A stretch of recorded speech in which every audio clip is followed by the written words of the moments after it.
Assalamualaikum warahmatullahi wabarakatuh. Di video kali ini saya akan membahas tentang teori semiotik pada puisi jika pada akhirnya. Sebelum masuk ke pembahasan inti, mari kita cari tahu apa itu semiotik. Semiotik merupakan ilmu tentang tanda atau sebagai pengkajian tentang tanda-tanda, the study of sign. Semiotik pada dasarnya merupakan sebuah studi atas kode-kode atau lambang, yaitu sistem yang memungkinkan sebuah entitas tertentu sebagai tanda-tanda yang bermakna. Pengkajian tentang tanda atau lambang merupakan pengkajian bahasa karena bahasa merupakan suatu medium dalam menafsirkan sebuah makna yang memiliki sejumlah aspek secara situasional dan informativitas. Misalnya, sebuah teks puisi tidak dipahami sebagai konfigurasi dari morfem dan kalimat, tanpa melihat sebagai satuan dan pola operasional yang secara keseluruhan untuk menafsirkan sejumlah makna dan tujuan selama proses komunikasi berlangsung. Pradopo dalam Jabrohim mengungkapkan bahwa ada beberapa macam tanda berdasarkan hubungan antara penanda dan petandanya, yaitu ikon, indeks, dan simbol. Tanda-tanda ikonis adalah tanda yang menunjukkan hubungan alamiah antara penanda dan petandanya. Misalnya, gambar kuda sebagai penanda menandai kuda atau petanda sebagai artinya. Gambar pohon menandai pohon. Tanda-tanda ikonis ini amat penting dijelaskan lebih jauh, sebab tanda-tanda seperti ini merupakan tanda-tanda yang memikat dan karena teks-teks sastra memiliki daya pikat yang lebih besar dibandingkan dengan yang non-sastra. Indeks adalah tanda yang menunjukkan kausal atau sebab akibat antara penanda dan petandanya. Misalnya, asap menandai api, alat penanda angin menunjukkan arah angin, dan sebagainya. Pradopo dalam Jabrohim. Dalam kaitan ini, dapat dikatakan bahwa semua teks sebagai anggapan Zeus secara keseluruhan merupakan tanda-tanda indeksitas, sebab teks memiliki hubungan perbatasan dengan hal-hal yang direpresentasikannya, yaitu dunia yang diciptakannya. Jika dibandingkan dengan teks lain, teks sastra berperan lebih halus dan sering secara tidak langsung.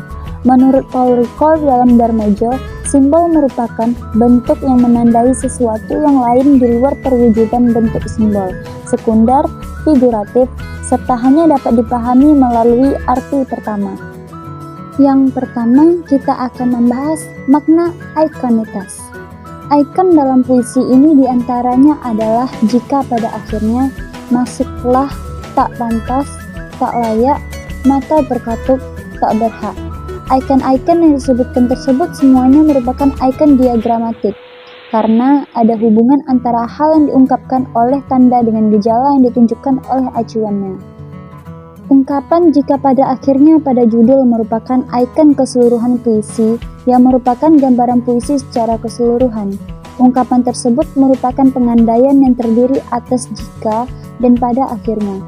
Kata sambung pada dan akhirnya merupakan kata petunjuk waktu yang memberikan kesan makna penghabisan.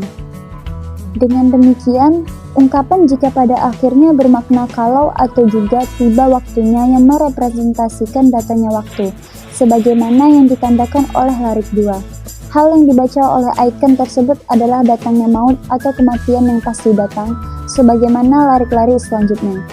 Ikon masuklah merepresentasikan ajakan untuk masuk yang diserukan oleh Yang Maha Gaib, Allah Subhanahu wa Ta'ala. Lirik ungkapan tak pantas terdiri atas kata ingkar, tak, dan pantas atau tidak pantas yang bermakna tidak berhak, tidak layak. Maksudnya, tidak layak untuk diajak, dipanggil oleh Allah ke rumahnya. Ikon tidak layak terdiri atas kata ingkar, tak, dan layak. Frasa ini bermakna tidak pantas dan tidak berhak akan sesuatu. Maknanya, tidak berhak dan tidak pantas akan sesuatu, yaitu dipanggil masuk dalam rumahnya atau surganya. Ikon berhak terdiri atas kata ingkar, tak, atau tidak, dan berhak yang bermakna tidak layak, tidak pantas akan sesuatu. Maknanya, tidak berhak untuk mengharapkan dan dipanggil masuk dalam rumahnya atau surganya. Arti ikon terbujur kaku adalah terbaring dalam keadaan mengeras, tidak goyang, tidak berdaya. Makna ungkapan ini adalah badan atau jasad yang terbaring tidak berdaya, kaku karena tidak bernyawa lagi. Dalam keadaan seperti ini, manusia disebut meninggal. Ungkapan terbujur kaku ini merupakan ikon terhadap judul dan keseluruhan puisi. Artinya, frasa terbujur kaku dan jika pada akhirnya tidak merujuk pada satu makna, yakni kematian. Yang kedua adalah makna indeksitas.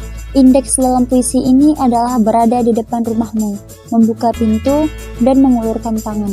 Indeks berada di depan rumahmu yang diikuti oleh huruf kapital pada unsur rumahmu merepresentasikan rumah milikmu yang disapa oleh si aku lirik dalam indeks tersebut, yaitu Tuhan. Dengan demikian, berada di depan rumahmu bermakna berada di depan pintu surgamu. Indeks membuka pintu merepresentasikan sifat kemahabijaksanaan Allah untuk membuka ampunan pada aku. Indeks mengulurkan tangan merupakan tindakan yang merepresentasikan hal yang senada dengan ikon membuka pintu, yakni mengasihani, memberi ampunan bagi seluruh dosa si aku. Indeks sisa merepresentasikan sesuatu yang ditinggalkan oleh seseorang yang sudah menghadap maut atau urusan seseorang tersebut dengan di dunia yang ditinggalkannya. Artinya, ketika manusia sudah terbujur kaku atau meninggal, tidak ada lagi yang tersisa. Habislah perkara yang bersangkut paut dengan manusia tersebut dengan dunia yang ditinggalkannya. Yang ketiga adalah makna simbolitas. Adapun tanda-tanda simbolitas puisi ini adalah unsur tubuh terbujur kaku dalam larik, mata pun katup dan tubuh terbujur kaku. Rumahmu dalam larik, barangkali aku bisa segera di depan rumahmu. Mimpi dalam larik, sisa mimpi. Bumi dalam larik, yang kubawa dari bumi. Mata dalam larik, mata pun katup dan tubuh terbujur kaku. Tangan dalam larik, barangkali kau berkenan mengulurkan tangan. Kata mata yang secara kesehatan dimaknai sebagai salah satu alat panca indera yang digunakan untuk melihat. Dalam puisi ini merupakan simbol kematian fisik secara duniawi yang dianugerahkan kepada manusia atau hambanya. Dapat pula dimaknai dengan usia, seperti dalam ungkapan menutup mata. Simbol tersebut diperjelas oleh unsur-unsur lain dalam larik, mata pun katup dan tubuh terbujur kaku. Mata tidak lagi berarti panca indera, tetapi berarti kekuatan jasadiah sang makhluk, sekaligus menyimbolkan dunia atau usia di dunia. Kata bumi dalam puisi ini bukan berarti tempat kehidupan yang dihuni oleh makhluk hidup, melainkan simbol yang menandai segala kehidupan dunia dan segala yang berkaitan dengannya. Kata rumahmu menyimbolkan sebuah tempat kondusif yang tenang, nyaman, indah, dan segala sesuatu yang menikmatkan dan tidak dapat digambarkan oleh kata-kata manusia, serta hanya mampu dilukiskan antara lain di dalam Al-Quran. Kata pintu dan tangan, dua kata yang menyimbolkan hal yang berkaitan erat. Pintu merupakan simbol jalan lebar bagi sang hamba yang diridhoi oleh Allah. Sedangkan ungkapan mengulurkan tangan merupakan simbol kekuasaan maaf, kemahalapangan hati, kemahabijaksanaan, kemahasempurnaan sang Khalik. Sampai di sini dulu video penjelasan saya kali ini, semoga bermanfaat untuk kita semua. Wassalamualaikum warahmatullahi wabarakatuh.